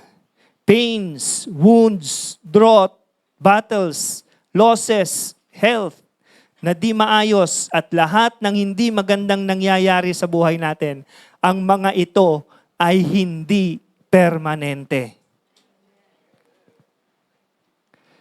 Lalo na po to those who belong to God. Kung hindi maayos ang buhay mo ngayon, sabihin mo, hindi yan permanente. Kung meron kang sakit sa oras na ito, sabihin mo, hindi yan permanente. Kung meron kang problema ngayon, may pinagdadaanan ka ngayon, hindi yan permanente. This is His promise. Marami akong kasalanan na gawa, marami akong naabuso sa aking katawan, mula noon hanggang ngayon ay di naranasan ang kaginhawaan. Believe God. This is His promise. Believe God. Because He is our rebuilder. Rebuilder ng ating katawan. I tell you, let us endure these kinds of sufferings now. But let us better believe that restoration, recovery is not just God's promise. Hindi lang po pangako yan ng Panginoon. It is His plan. It is His plan na ma-restore yung ating kalakasan, ma-restore yung ating health. Okay? Tinatawagan ko po yung ating mga WLT. This time, we will pray for the sick. Marahil nga po, yung mga karamdaman natin ngayon ay dahil na rin sa mga pang-aabuso natin sa ating katawan. Hindi rin tayo naging mabuting steward sa Kanya, sa ating mga katawan. At ngayon, nandito na. Nararamdaman na natin yung sakit. Meron na tayong mga nararamdaman sa oras na ito. We will be praying for you. Habang kinakanta po ang awit na ito, lumapit lang po kayo dito at tutulungan po ako ng ating mga coaches na maipag-pray po kayo bawat isa. Sige po.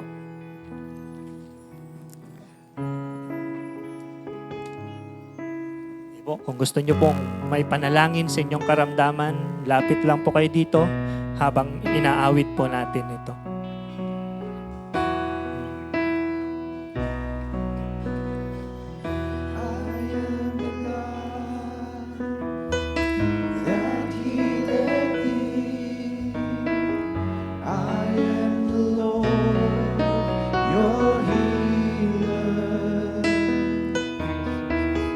I send my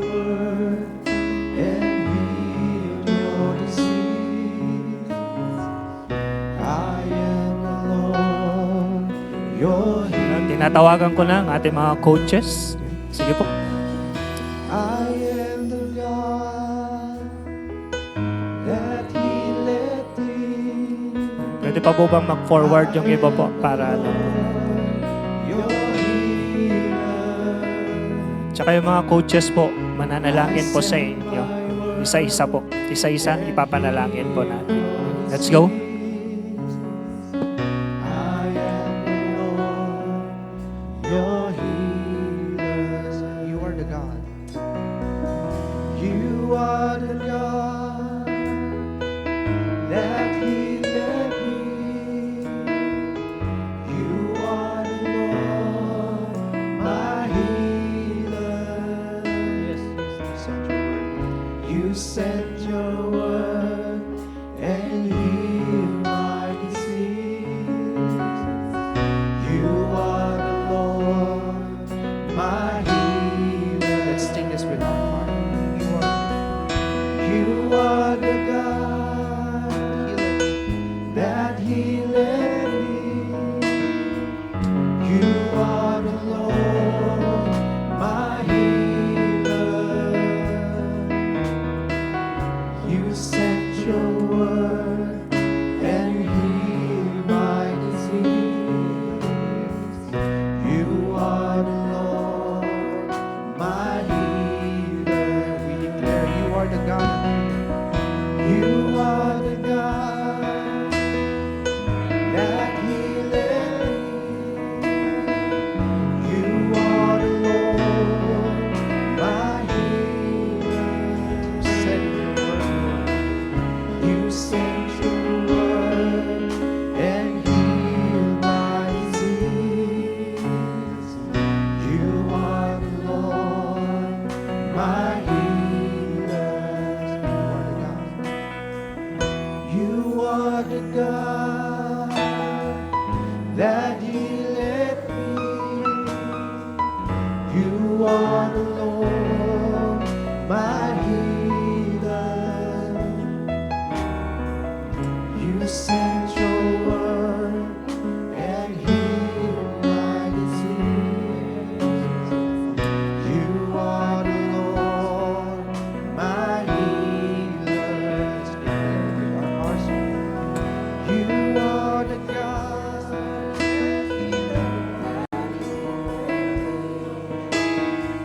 You are the Lord, my healer.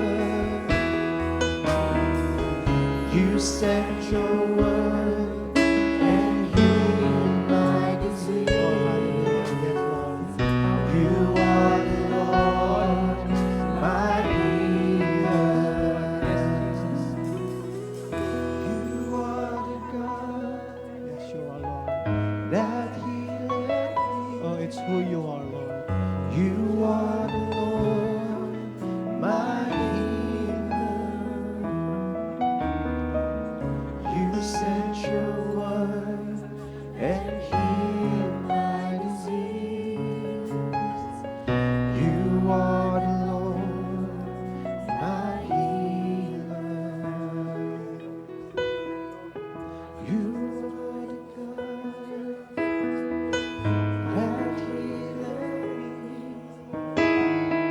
You are the Lord, my healer. You sent your word and healed my disease.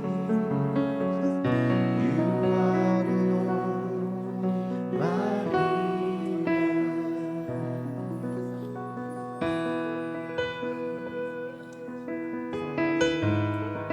Thank you, Jesus.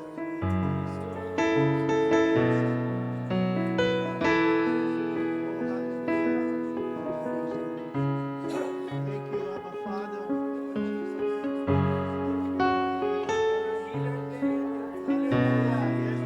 Receive it today. In the name of Jesus.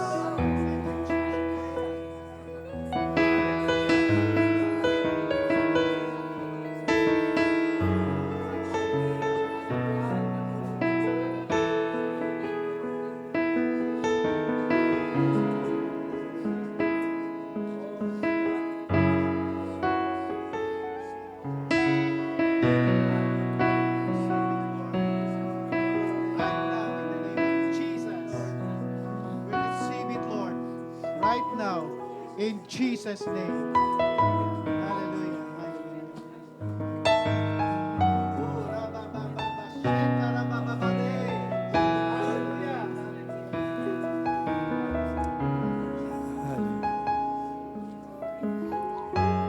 Thank you, Jesus. Thank you, Jesus. Thank you, Jesus. Thank you, Jesus. Hallelujah. Once again, O God, we speak forth your word. You will restore our health, O God. You will bind up our wounds. Yan ang sabi mo, Panginoon, sa iyong salita.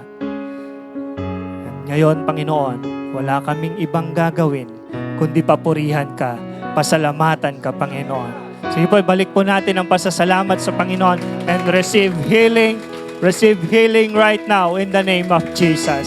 Hallelujah. Hallelujah. Pwede na po tayo makabalik sa ating upuan. God is so good. You receive healing from the Lord. Receive it and claim it in the name of Jesus. Tayo pong lahat ay tumayo para po sa ating closing prayer. Hallelujah.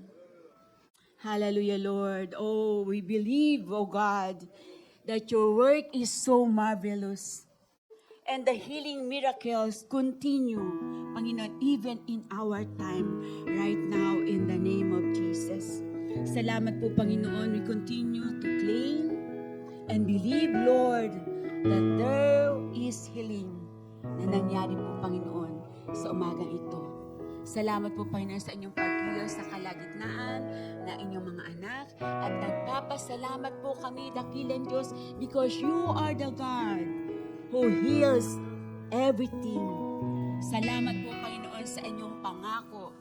And Father, we will leave this place, Lord, believing, Lord, na dala-dala po namin sa aming mga tahanan ang inyong mga salita, that whenever there's a member of the family who is sick, Lord, we could come boldly at the throne of grace to pray for healing. Maraming salamat po, Panginoon, sa umaga ito, dakilang Diyos, sa aming paghiwa-hiwalay. Let the love of God, the unconditional love of God, the ever-present fellowship of the Holy Spirit, even Lord, ang presensya po, Panginoon, ng aming Panginoong Jesus be with us now and forever. Amen. Amen. God bless everyone.